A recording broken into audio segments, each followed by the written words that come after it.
Rosemary's Baby is a horror movie from 1968. It has a 96% on Rotten Tomatoes and an 8 out of 10 on IMDb. It's 2 hours and 16 minutes long. Good luck even trying to stay awake through this one.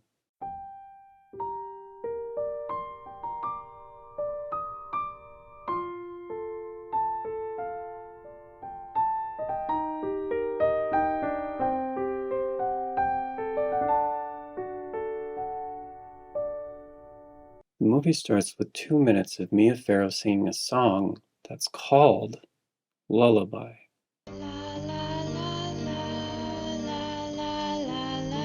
Nothing happens for 15 minutes. Why would she cover up her vacuum cleaner in her towels? I don't suppose we'll ever know. And then a woman they just met jumps to her death. And it's not even really that big of a deal. What was her name again? Terry what? I don't remember. It's not even a big deal to the people that took her in as if she was their own. You want to let these folks take a look, please? I knew this would happen. So we're very chill. Now that that woman's dead, their elderly neighbors are free for dinner. And they talk about things that nobody ever needs to know. Go ahead, name a place. Fairbanks, Alaska. I've been there. No pope ever visits a city where the newspapers are on strike. I've got 16 nieces and nephews. My goodness. We're a half hour in, Mia Farrow puts on some smooth jazz and sits down to read.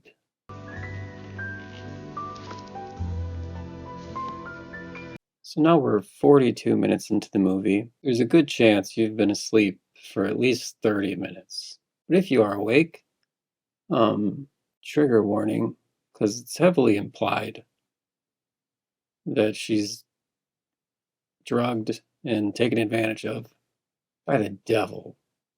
I don't want to talk about it too much. But if you're thinking, surely that's not something that I would sleep through, the way it's portrayed is very dreamlike. You better go down below, miss.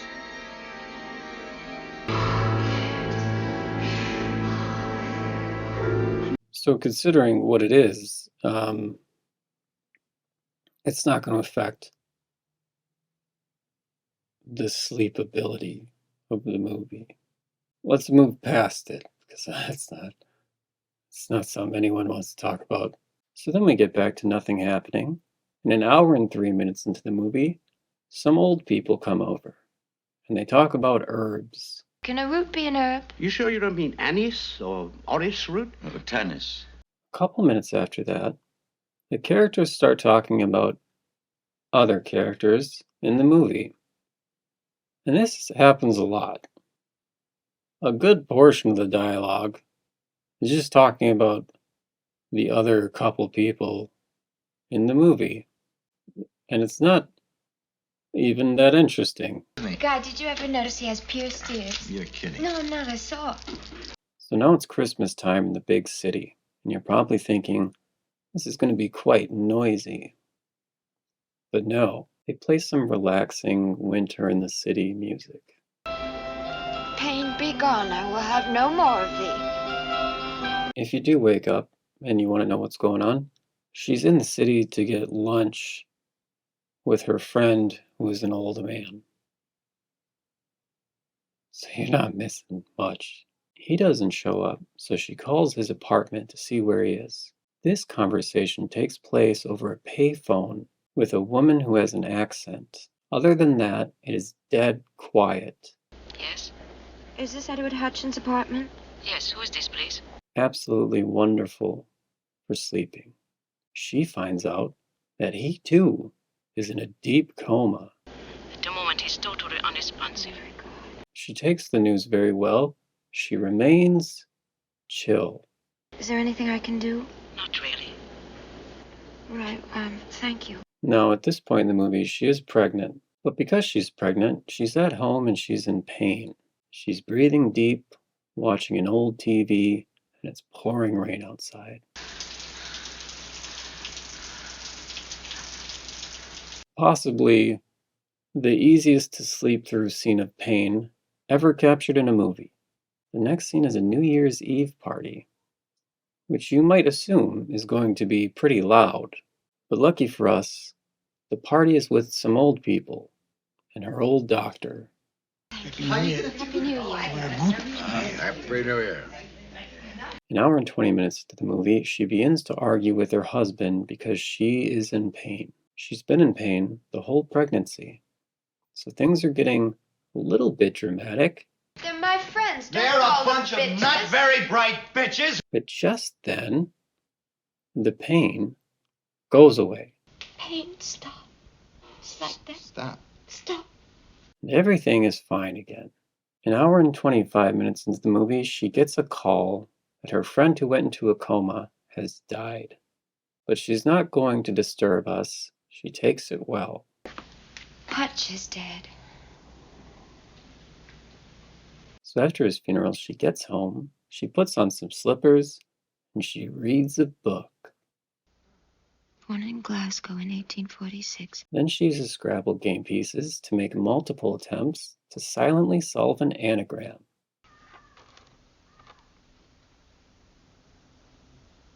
Magnificent scene for sleeping.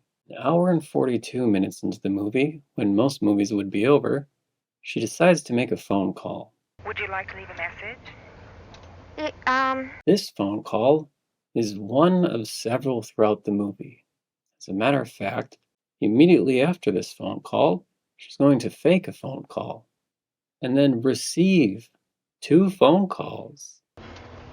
Oh, really? Yes.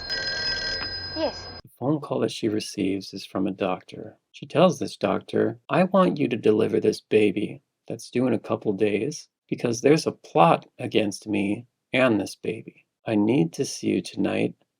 Don't tell my husband." And he says, I'm not going to speak to anyone. I'm going to take a nap.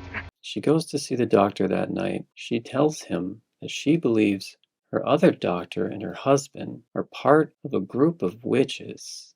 He calls them and tells them to come get her. When they show up, they tell her, "Come quietly or we'll put you in a mental hospital." And she does. She doesn't make a peep all the way home. When they get to the apartment where she lives with all the witches, she gives them the slip.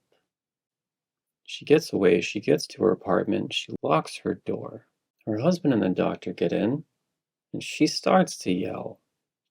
But don't worry, because they gag and sedate her. Then it's quiet for a while. So quiet that when she does talk, it startles the only other person in the room. Where is it? She does start to yell again, but don't worry, they sedate her again. She stays in bed for a while. Nothing happens. Now, we're 2 hours and 7 minutes into this movie. She takes a knife and she sneaks into her neighbor's apartment to kill a bunch of witches. A woman sees her and screams for a second, but nobody else does anything. Rosemary, go back to bed. Even as she walks towards a crib with a knife. So we're all still very chill. The neighbor guy begins to yell, but it's celebratory. His power is stronger than stronger. His might shall last longer than longer. Towards the end, her baby starts to cry a little. But she begins to rock it and comfort it back into silence.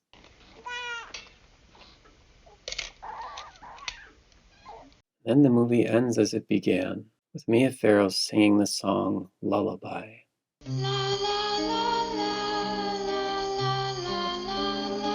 I give it a 9.5 out of 10 on the sleep scale. Truly one of the greatest horror films ever to fall asleep to. Sleep is what you need. Good night's sleep. We shall redeem